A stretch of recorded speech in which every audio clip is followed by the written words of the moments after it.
Real Estate Rockstars. This is Aaron Amuchastegui, and I am back. Today I get to interview Alejandra Teran, trying to pronunciate her name right. But what you really need to know is Alejandra is the chief AI whiz. I always have you guys asking, what can we use for AI in real estate? What stuff is out there? And I think she is going to be able to answer a lot of those questions and help people get started if they haven't done it and really take stuff to the next level. Alejandra, how are you?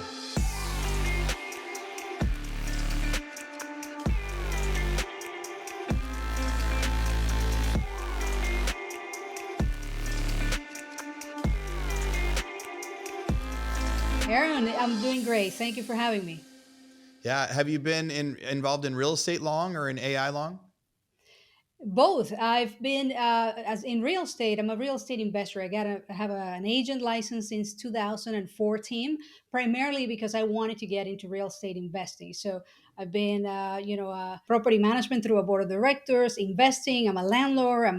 So pretty much as an investor, but also, into AI. I really started into AI in 2017. I've spent 20 something years in the Salesforce ecosystem, and I don't know if you may recall back in 2017, Salesforce came up with Einstein, their AI product, which is what we used to call machine learning.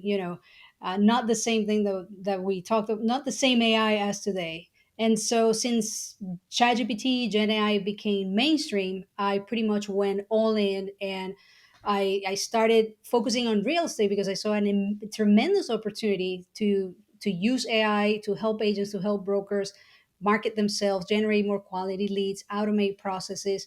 And my brother is a top producer, so he was kind of like my guinea pig at the beginning. I was testing all the use cases and ideas and tools and everything with him, and he got to apply them. And so that's kind of the short story as to how I got into AI and real estate, because I have a foot into each of those industries, so to speak. All right. So I know AI can go super deep. I mean, and kind of super light. There's like entry level AI stuff. They're to very extreme levels. If an agent has never used a Chat GPT or any of the AI apps yet, where should they get started? So if they've never used any AI, which is more common than not, that, and I'm sure you've talked to many agents, and we think that everyone is using ChatGPT, and it's not. It's only about a third, 30% of the agents are currently exposed to or tried AI tools. The best way to start is download ChatGPT and start talking to ChatGPT. That's kind of like the basic tool stack or tech stack for AI. That's my advice. We can talk about AI for hours, but if is they have to jump in the pool and start swimming. And the way to do this, to learn how to swim, is download the app, put your email, and start using the voice feature, which is the easiest way to just get what get the ball rolling to communicate with any AI. And then from there, start to learn the basics about prompting, because the more that's the secret sauce, right? The better your prompts, the better the outcome and the value that you're going to get from any of the assistants, any AI. Yeah. Okay, so the some of the use case examples that I've had so far is, so I guess there's a lot of different things. So I've used, and I think that I've barely scratched the surface. So some of the Chat GPT stuff is, hey, I'm a real estate agent in Austin, Texas, and I would like to send out monthly newsletters. What are some ideas of the monthly newsletters that I could send out to people? And Chat does a great job at sending that out. I've said like, hey, I want to make a quick 45-second TikTok to help teach people about real estate. What are some topic ideas? And the AI will say, oh, you can teach them about home inspections or what an appraisal is or things like that. And then you could take it even further and say like, okay, I like this appraisal one. Can you try to turn the appraisal one into a 45-second script for me? And ChatGPT will do that. And it'll say like, all right, you're going to say, hey, I'm so-and-so, and you could say like, hey, I would like a better hook. We talked about prompting. Some of the prompting is kind of setting up the ChatGPT to like, and this is my understanding. So I think I'm hoping that you're going to correct me. You're going to clarify all sorts of this. So some of the prompting could be like, hey, act as if you're a sales and marketing agency focused on getting the most amount of views on this social media channel, or your sales and marketing team, that your goal is to get me more and more clients to be able to follow me, that would reach out to me in the future, to kind of set some of those things up. I think it's really important, like city and state or what trade or investment thing. and stuff like that. So I've used that for ChatGPT. I've used it for very simple contracts and memorandums of understanding. Hey, I want to do this deal with somebody. I want to do this quick loan. I'm loaning this person some money. This is the interest rate. Can you turn it into a loan? So it can quickly spit out a bunch of stuff like that. And then listing descriptions has been another one. Hey, here's the address. Can you come up with a listing description? I've been very impressed with that. Maybe the only problem with that now is so many people are using ChatGPT for listing descriptions that some people pick it out and they go, hey, this isn't a real one. It's a ChatGPT one. So those are some simple use cases. What did I say there of what people can use those use cases and take it even further or make it even better? Or what might I be wrong about for those first ones? And then how can you take it further? Yeah, no, you mentioned some very common use cases, Aaron, and I would first kind of segment them into buckets. No, I've been tracking over 40 use cases for real estate that you can use that you can apply AI.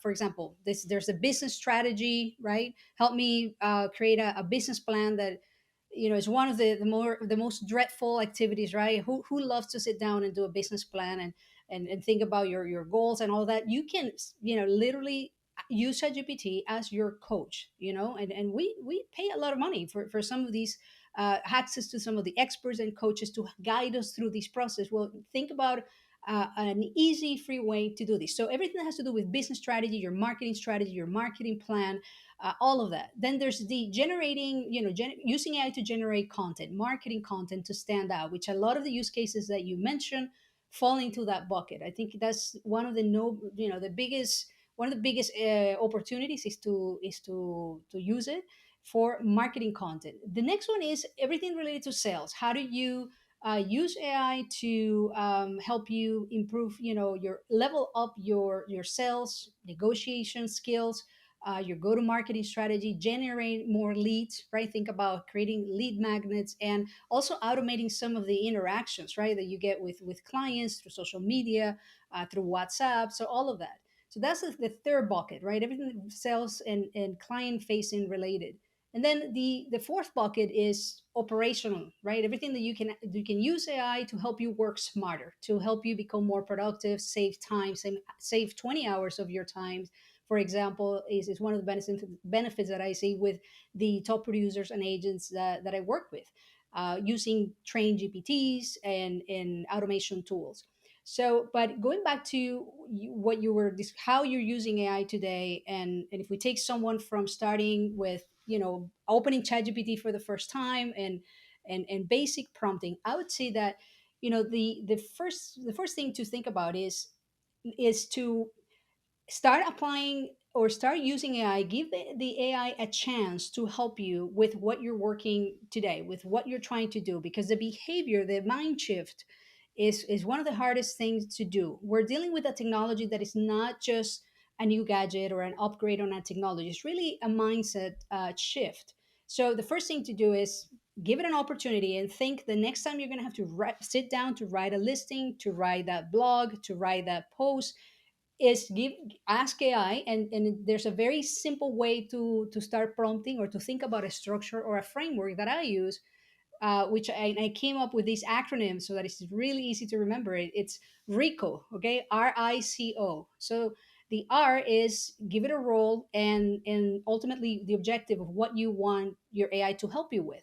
Imagine that you're hiring someone to do this. Are you hiring a ghostwriter? Are you hiring a marketing expert genius? Are you hiring a real estate, expert, or someone to crunch in the numbers and help you calculate the ROI for an investment property? So who are you hiring? I think that that's how I like to think about the role that I'm assigning the AI. And then what the ultimate objective is it to win the Nobel Prize, to go viral, to make a ton of money, to what is it?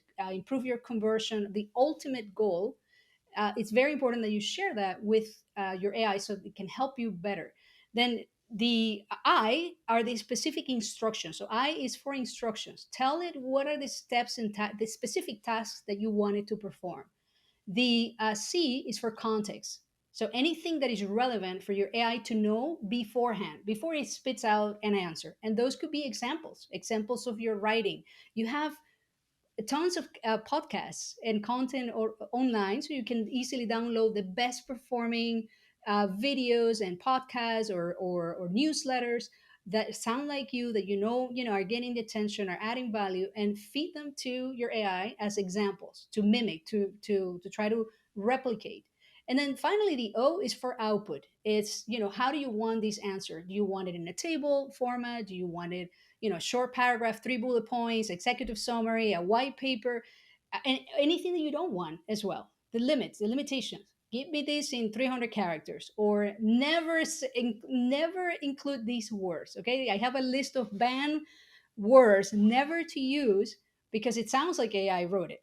So those are some of the things I think that's it's a simple framework to start getting more value out of any of the AIs you use. Grok, Gemini, Claude, ChatGPT. Pick your favorite one because they're all very good. They have some strengths and benefits depending on the use case, but the important thing is to get started and not get too stuck on the tools. Okay, I think that people sometimes they fear the tools and they suffer from analysis paralysis about which AI to use. You know what, they're all free to try out, so try them all, and start thinking about breaking down what you're asking out of your AI the way that I just described it, so you can get better responses.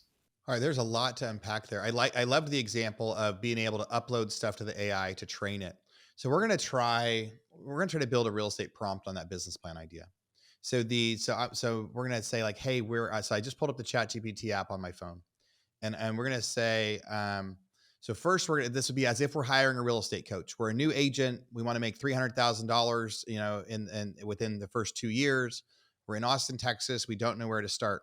So when I'm putting up the prompt, do I say, AI, imagine that you are this, or like what's kind of that prompt to say, hey, you're a real estate coach? You can say act as a real estate coach, and you could give it even names of coach that are well-known coaches that inspire you. Okay, or with the wisdom of so and so and so, and you specialize in real estate. Okay, and help me create my business plan. Okay, a business strategy for my business. My goal is to, let's say, double my production.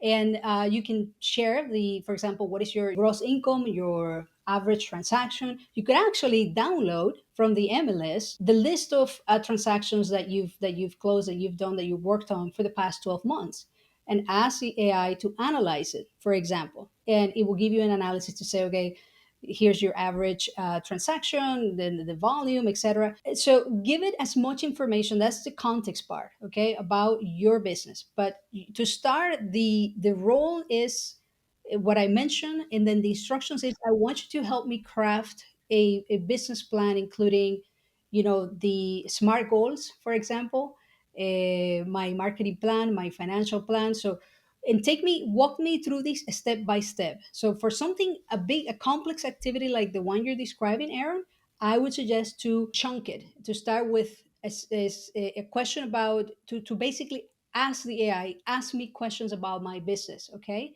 ask me one question at a time, as a consultant, in a consultative way, so that way you start to build upon the answer, each answer of ChatGPT or your AI, because you're building something that is fairly complex.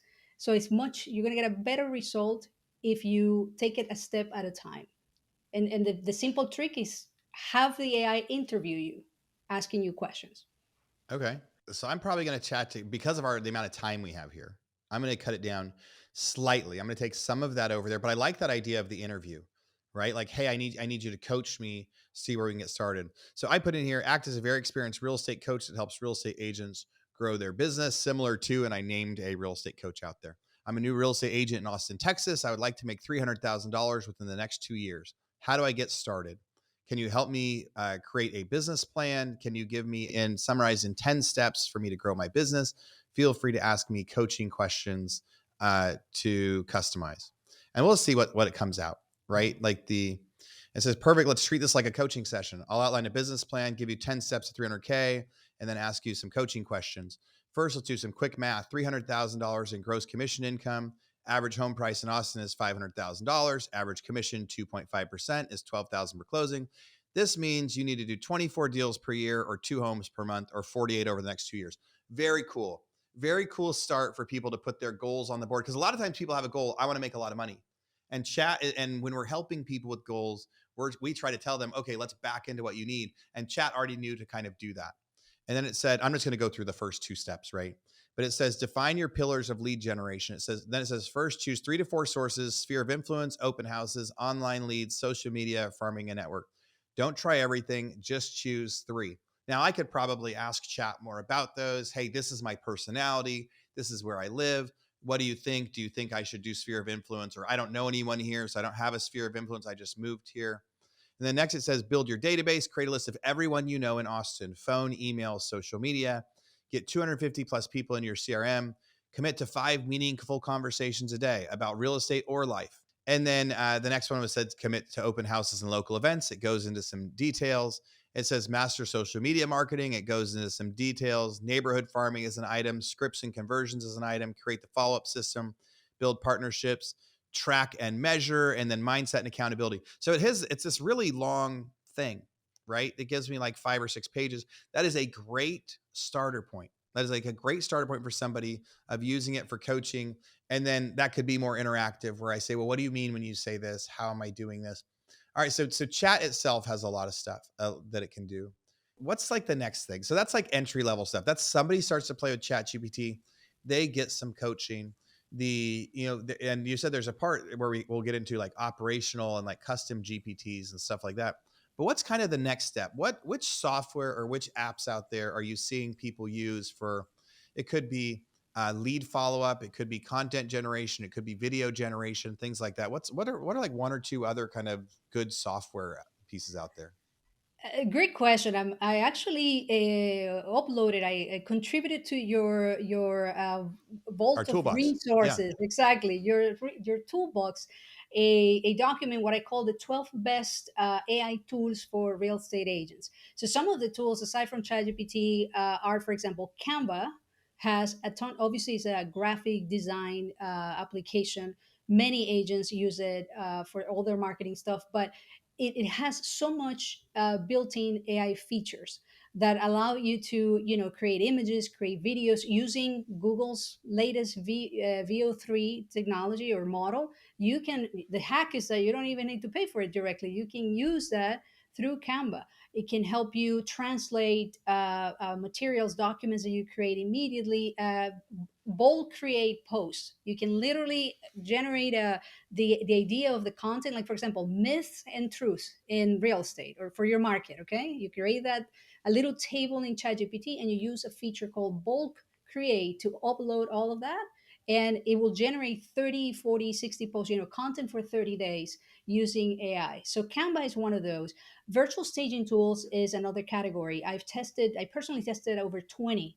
And the risk there is that many of the tools doing virtual staging hallucinate. So they will make up, I don't know, a door where it doesn't exist and things like that. So you got to be careful. But one that actually works consistently is virtual staging AI. Metricool is another tool that agents are using a lot, that I recommend for scheduling, automatically scheduling the posting of content. So you can scale your presence with generating content using AI, but you don't have to be posting every day. You can use Metricool. It's more of an automation than an AI tool, but it also has some AI built-in features.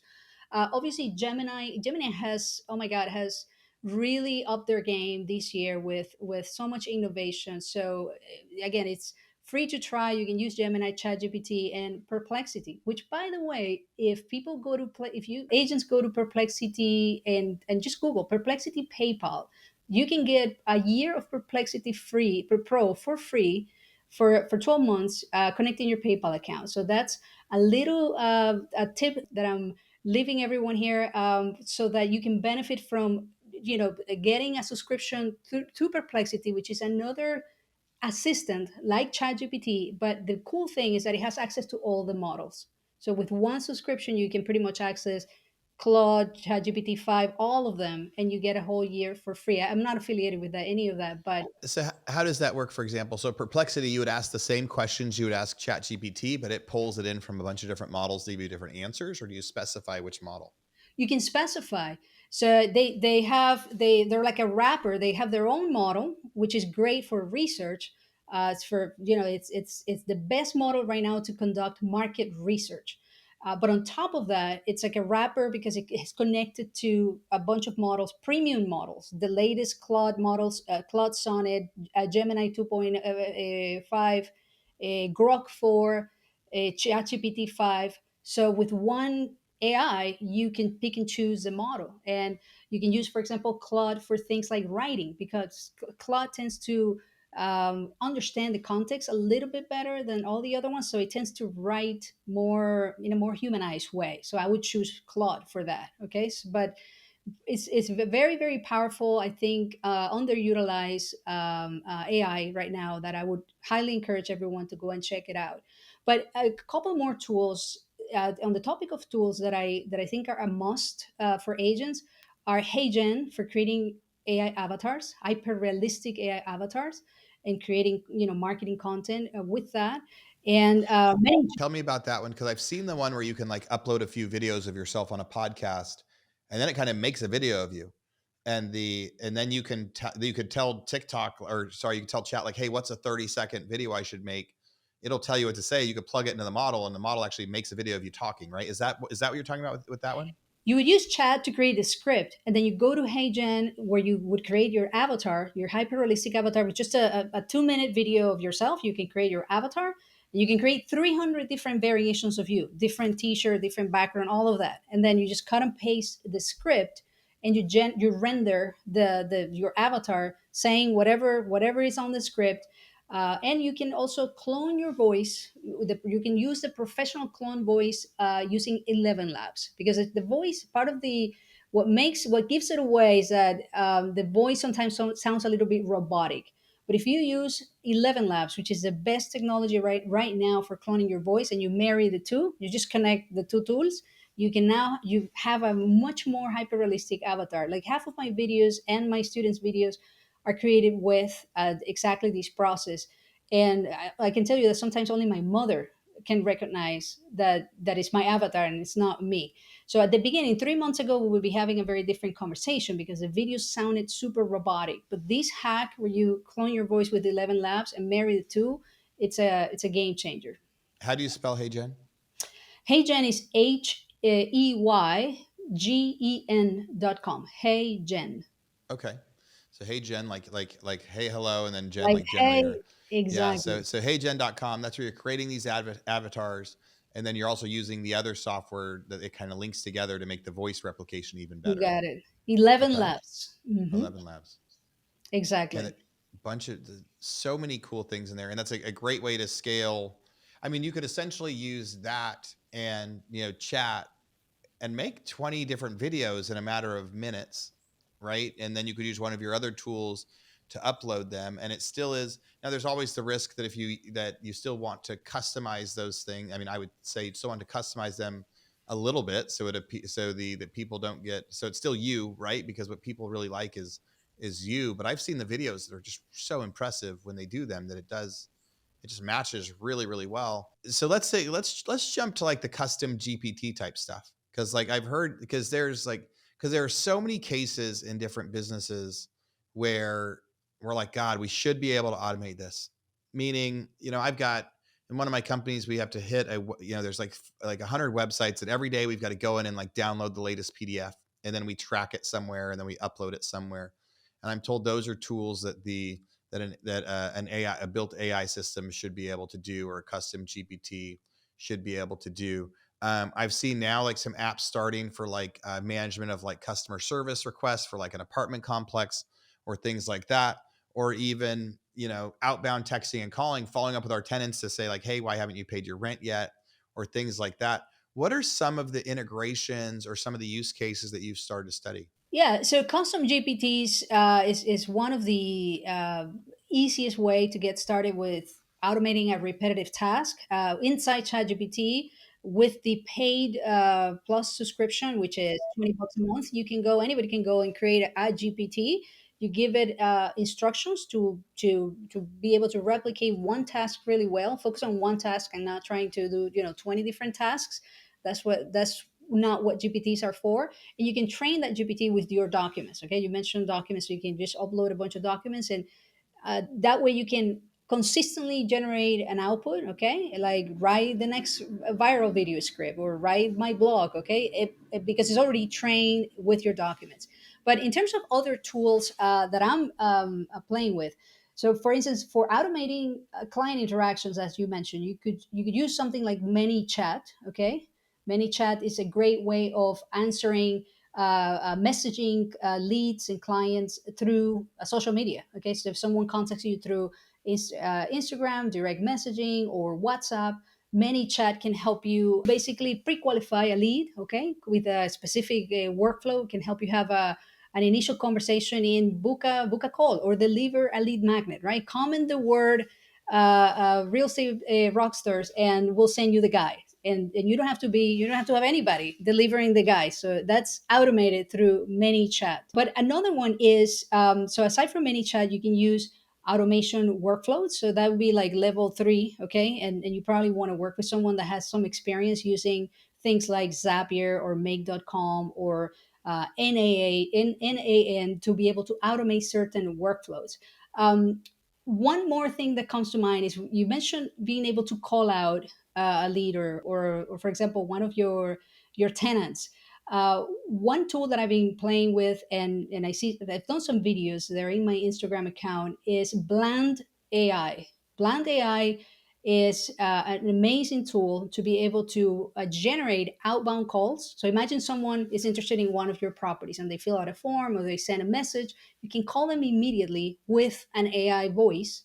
Okay, that sounds it's getting much better. So you can still notice a little bit of latency or in delays and pauses in the conversation, but it's getting so much better. And you can have an initial interaction, say, hey, I am the Aaron's assistant. Thank you for calling about this property, blah blah blah. Did you have any questions? And you can answer the initial questions that they may have, with the sole purpose of pre-qualifying that lead and booking a call. Okay, and or booking a showing or a meeting or a webinar, whatever it is, your call to action.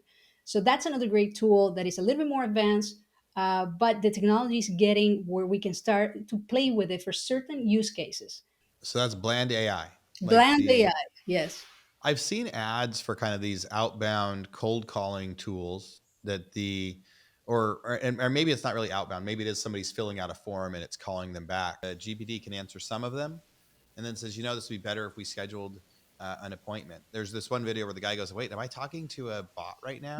And the thing's like, "Well, yeah, I'm a bot, but we could still do that. I could still do it and schedule it. And this is why that I try to do this." And the guy's like, "Okay, I'm in because this is like so good and so accurate." He's like, "I need this in my business." Anything happening with the laws right now? Meaning, like, this is a fantastic, fun future, and I've heard so many people and so many influencers say, you know, AI is not going to take your job. Someone using AI is going to take your job.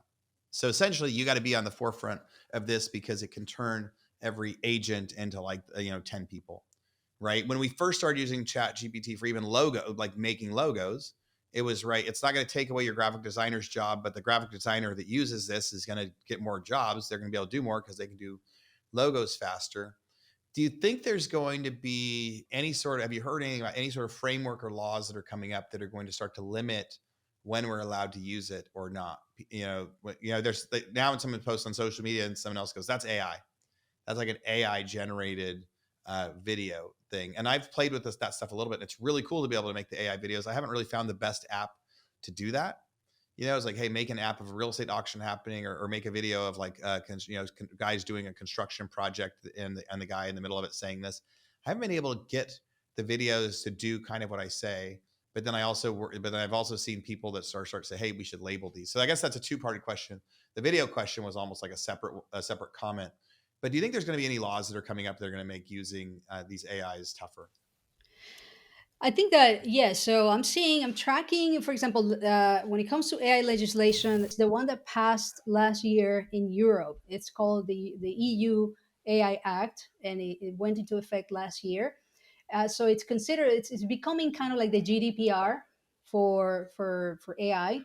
And primarily it regulates systems in categorize them by risk level. Okay, the ones that are like very low, limited, medium risk, and unacceptable. So the majority of the use cases that we're talking about for real estate, they're falling to the either the low risk where there's not much regulation, or the limited risk, which is, for example, a chatbot. Okay, anything that has to do with client interactions, what that law requires is disclosure. Okay, so that's something to keep in mind. And even though you're saying, well, that's in Europe, that's not going to impact us, it because it's becoming like the most robust framework. Many of the local or other countries that are drafting laws, passing laws to regulate AI are using the EU AI Act as the standard, as the gold standard. Okay, a lot of these are modeled after that. Here in the US, there isn't yet a federal law that has passed, but at the state level, it's my understanding that there are over 100 bills that have either passed in the last 2 years, okay, at the state level, but primarily trying to regulate bad actors and deepfakes. So the main focus here has been around that, not necessarily to limit the use of the technology or things like that, but really to try to protect ourselves from deepfakes and the scammers and the really bad actors.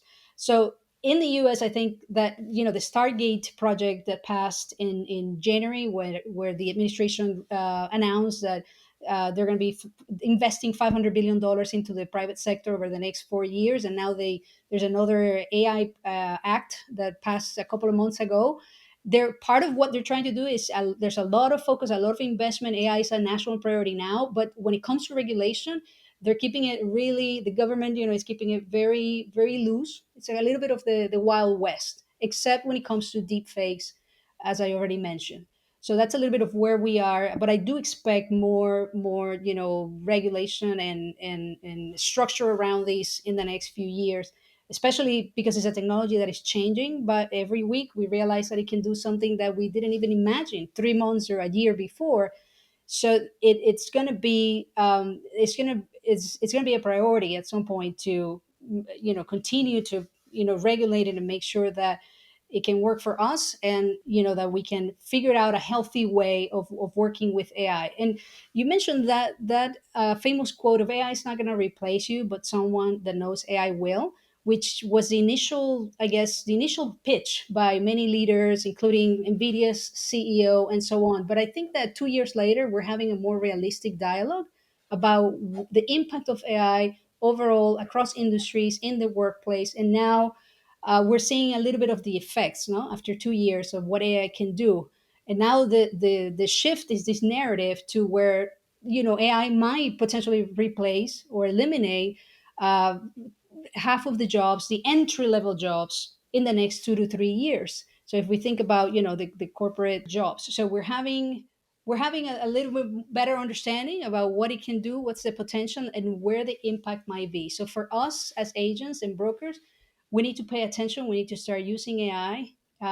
We need to embrace it and use it for our benefit. I think that one of the quotes that for me captures really well the, at least short term, how to think about AI is the following: AI is the new performance enhancing drug, and we should all be using it. Okay.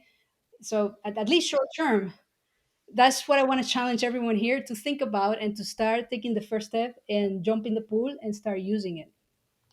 Well, Alejandra, I could tell why you call yourself the chief AI whiz. I'm sure we could talk for hours about ways to apply this. Really, I mean, we don't have enough time here to jump into all of it, but do you do any like coaching or online stuff? Or if someone wants to learn more about this and really get into more detail on how to start, I mean, one, they can go to our realestaterockstarsnetwork.com. They can get access to that folder and kind of those documents that you put into the toolbox. But what else? How can they find you and learn more? Thanks for the question. So the easiest way to find me is by going to my website, chiefaiwiz.com. Also, I'm in TikTok, Instagram, same handle, same username, Chief AI Wiz. I do have an AI masterclass for top producers. So I do teach agents. I've trained over 400 real estate professionals already in using AI from zero to pro, and in all of these use cases that we talked about and more. And I've also built and trained over 100 AI assistants for real estate. So I have 15 GPTs, including the one that we were talking about, like to generate your business plan and act like your coach. I have one of those as well, and they're all available in my website if people want to check those out and contact me. Cool. All right. Well, the Alejandra, this was a lot of fun. I hope people do reach out to you and be able to do that some more. Real estate rock stars. I might have mentioned in the last couple of days, I was speaking and doing a bunch of interviews at an event out in California. As a result of that, I've opened up 10 more spots for my mastermind in Austin in February. So if you want one of the last 10 spots, go to realestaterockstarsmastermind.com. I think it's the last week in February, which is now. We're almost there, so it's almost time. All the other members are getting excited about coming out to Austin again. If you want to chat more with me, go find me on Instagram. It's at Aaron Amuchastegui. I'm pretty easy to find. Alejandra, thanks again so much for coming on the show. I'm sure people are going to reach out to you with more questions. Thank you, Aaron. It was a pleasure. Yes, my pleasure. Real estate rock stars. Thanks for listening.